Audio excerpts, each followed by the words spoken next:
Welcome to the Deep Dive. Today we're tackling global politics, particularly if you're a UPSC aspirant with international relations as your optional subject.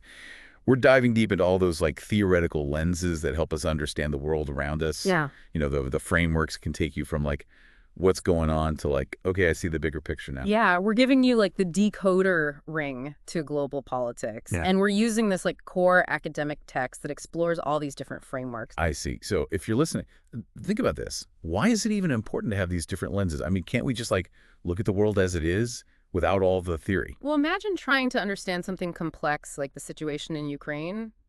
Just by looking at the headlines, it's like trying to understand a movie just by watching the trailer. These theoretical lenses help you go beyond the surface. You see the motivations, the historical patterns, the power dynamics. Okay, that makes sense. So for our UPSC folks, this deep dive is like a masterclass in crafting those well-rounded answers that examiners love. But even if you're not taking the exam, trust me, this stuff is fascinating for anyone who wants to be a more informed and engaged global citizen. Absolutely. You can level up your critical thinking skills, analyze the news, form your own opinions, and maybe even win some arguments at your next dinner party. Right, sold. So the source material starts by introducing what it calls the mainstream perspectives, realism and liberalism.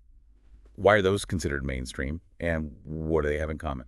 Well, those two have been the heavy hitters in international relations, especially in Western academic circles. They've shaped a lot of how we view global politics. One big similarity is their foundation. Both realism and liberalism are grounded in positivism. Positivism. Okay, I'm already feeling a bit lost. Break that down for me and for anyone else who might be new to this. Positivism. Just think of it as the belief in objective knowledge. It's saying there are facts out there, separate from our opinions or values. We can use evidence to figure those out. Both realism and liberalism operate under this assumption. So they're both aiming for that scientific approach to understanding global politics. So they both think we can study international relations like we study physics or chemistry, looking for laws and patterns that explain how the world works. Exactly. But of course, they don't agree on everything. Their main point of contention is how they see the balance between conflict and cooperation. And that's where things get really interesting. Okay, let's start with the more pessimistic of the two. Realism. Our source material describes it as a worldview where states are constantly jostling for power and security. It sounds kind of like a global Game of Thrones. Haha, yeah, that's a pretty good analogy. Realists see the world as a competitive arena. States are the main players. Self-interest is the driving force. It's like everyone's trying to build up their armies, make alliances, and outmaneuver their rivals, all in the name of survival. So in a realist's eyes, it's all about looking out for number one on the global stage. No room for idealism or cooperation. Well, realists acknowledge that cooperation can happen, but they see it as a temporary and strategic move, not something driven by a genuine desire for global harmony. They highlight the concept of anarchy in the international system. Unlike within a country where you have a government to enforce laws, there's no overarching power to keep states in check. So basically it's a bit of a free-for-all out there, and states are just trying to survive in the chaos. That's the gist. Think about the Cold War arms race between the U.S. and the Soviet Union. Both sides building up their nuclear arsenals, not necessarily because they wanted to use them, but because they feared the other side might. It's a classic example of what realists call the security dilemma. One state's attempt to increase its security can make other states feel less secure, leading to a spiral of mistrust and potential conflict. Okay, starting to get a sense of that realist worldview. A bit bleak, but definitely grounded in how power works in the world. Right. Now let's switch gears to the other side of the spectrum, liberalism. This perspective offers a more optimistic take on global politics, emphasizing human rationality, progress, and the potential for cooperation. Ah, so this is where we get a bit of hope for humanity. Exactly. Liberals believe that human beings can learn and evolve. They see history as this gradual march towards a more peaceful and cooperative world. They emphasize things like international institutions, like the United Nations, that can help states work together to solve shared problems. So for liberals, it's not just about states fighting for power. It's also about finding common ground and building systems that benefit everyone. Precisely. Think about the European Union. It's a group of countries that have chosen to pool their sovereignty in certain areas, like trade and economics, to create a more peaceful and prosperous region. That's a very liberalist idea in action. Okay, so we've got realism, the every state for itself view, and liberalism, the let's work together approach. It seems like those two are diametrically opposed. How can they both be considered mainstream? Well, the world is complex, even though these theories offer contrasting views. Elements of both can be at play at the same time. In the real world, you'll see states acting in ways that are both realist and liberal, prioritizing their own interests, but also engaging in cooperation and diplomacy. So it's not a simple case of choosing one side or the other. It's more about understanding how these different forces interact and shape global events. Exactly. That's why it's so important to be familiar with both realism and liberalism. They provide us with a foundational understanding of how states operate and interact on the world stage. This is starting to feel like more than just textbook knowledge.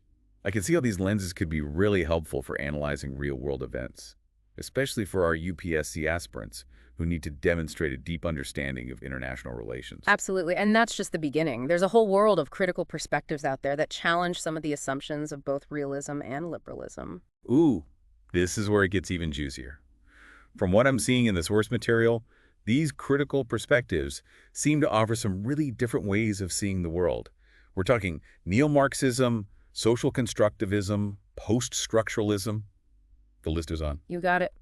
These perspectives push us to think outside the traditional boxes, to consider factors like power inequality and the voices of those who are often marginalized.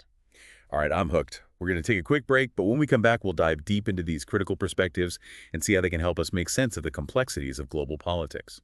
Stay tuned. Welcome back to the Deep Dive. Before the break, we were wrapping our heads around the mainstream perspectives of realism and liberalism.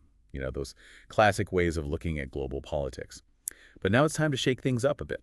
Yeah, we're about to enter the realm of critical perspectives. Those frameworks that challenge some of the core assumptions of realism and liberalism, they offer some really different ways of understanding what's happening on the world stage. I'm excited to dig in. But before we get into specific theories, can you give us a sense of, what unites these diverse critical perspectives? What are the common threads? Well, our source material points out a couple of key similarities. First, these critical perspectives tend to move beyond positivism. You know, that idea we talked about earlier. So they're pushing back against that scientific approach that realism and liberalism embrace. Exactly. They're saying our understanding of the world is shaped by our own values, beliefs, and experiences. They emphasize the role of ideas, norms, and discourse in shaping how we see and interact with the world. Okay, so it's not just about looking at material factors like military power or economic strength. It's also about understanding the stories we tell ourselves about the world. You know, the ideas that shape our actions. Right. And the second big similarity is that these critical theories are well critical. They're not afraid to challenge the status quo, often highlighting the perspectives of those who are marginalized or whose voices aren't typically heard in traditional accounts of global politics. This sounds like it has huge implications for how we understand issues like poverty, conflict, and inequality on a global scale. Absolutely. These critical lenses can help you analyze complex events from multiple angles, considering not just the actions of powerful states, but also the experiences and perspectives of those who are often overlooked. All right, I'm ready to dive into some specific examples. Our source material lists a bunch of different critical perspectives. Let's start with neo-Marxism. What's the deal with that? Well, neo-Marxism takes inspiration from the ideas of, you guessed it, Karl Marx. But unlike traditional Marxism, which focused mainly on class struggles within a single country, neo-Marxism applies these concepts to the global stage. So instead of looking at workers versus capitalists within a country, it's looking at power dynamics and inequalities between countries. You got it. Neo-Marxists argue that the global capitalist system is inherently unequal and exploitative. They point out how wealthy developed countries often benefit at the expense of poorer developing nations. This reminds me of the concept of dependency theory, which argues that developing countries are kind of stuck in this unequal relationship with wealthy nations. That's a great connection. Dependency theory is often considered part of that broader neo-Marxist framework. Both emphasize how global economic structures can perpetuate inequality and disadvantage certain parts of the world. This lens definitely adds a new layer of complexity to understanding issues like trade development and globalization. It challenges us to think beyond simplistic explanations and look at the historical and structural factors that contribute to global inequality. It does. And that's the power of these critical perspectives. They push us to think deeper, to question the assumptions that often go unexamined in mainstream narratives. Okay, let's move on to another critical lens. Social constructivism. Our source material describes it as more of an analytical tool than a full-fledged theory. What does that even mean? Good question.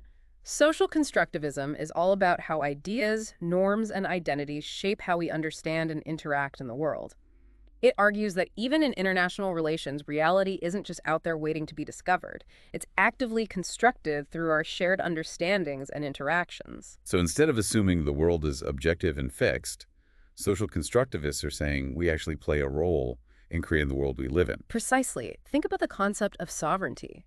The idea that states have absolute authority within their borders, that's not a natural law. It's a concept that's been created and reinforced through human agreements, practices, and institutions. Okay, I think I'm starting to see how this works. Yeah. So the world isn't just this stage where states play out their roles based on power or self-interest. Yeah. The stage itself, the rules of the game, even the way we understand basic concepts, those are all shaped by social construction. Exactly. And this has big implications for understanding change in international relations. If reality is socially constructed, then it can also be changed by changing the underlying ideas, norms, and beliefs that shape it. This reminds me of the evolving norms around humanitarian intervention. The idea of intervening militarily in another country to stop atrocities was once considered taboo. But today, it's become more accepted, at least in certain situations. That's a perfect example.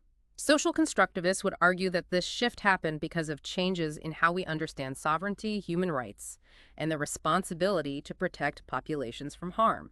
Okay, I can see how this lens can help us make sense of those shifting global norms and practices. It's not just about power politics, it's about how ideas and beliefs shape the way we interact on a global scale. What about post-structuralism? Our source material brings it up in the context of language and power. Post-structuralism can be a bit tricky to wrap your head around, but at its core, it's concerned with how language and discourse shape our understanding of the world. It argues that language isn't neutral, it's embedded with power relations. So it's not just what we say, but how we say it. The words we use, the categories we create, all of these things reflect and reinforce power dynamics. Exactly.